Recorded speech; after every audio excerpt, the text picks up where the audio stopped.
On a sunny day in spring, my mother took me and my brother shopping downtown. Kent was in my mother's arms as he was still a toddler. My brother Mike was a year older than me and had a penchant for trying to kill me as often as he could conjure up new methods. Mom gathered us at a crosswalk waiting on the light. As she scanned the traffic, Mike shoved me off the curb and into the street. I scuffed my knees and mussed my clothes a bit and dusted myself off.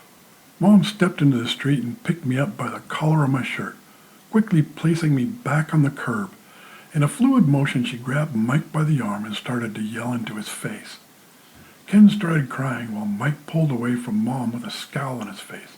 I just sat down on the curb. She kept screaming at Mike. It was quite a commotion. Just then our screams and shouts were overshadowed by a thunderous roar in the intersection. A VW bug had been crossing traffic and was hit by an old pickup truck. Glass tinkled across the road as steam rose from the truck as it slid to a stop. The driver of the VW was partially ejected through the windshield. As the car came to rest, his body snapped back inside. His head did not. It rolled across the intersection, landing at my feet. I remember the head was bathed in brilliant rainbow colors as it rolled. The colors seemed to emanate from inside the head and shoot outward a few inches. I was amazed at the colors and reached down to pick up the head.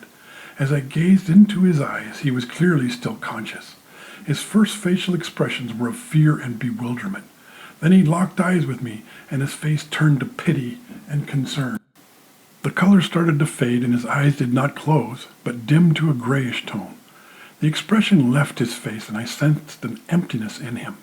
He was gone. My mother dragged Mike over towards me, still in anger. She let go and then started to yell at me to put the head down.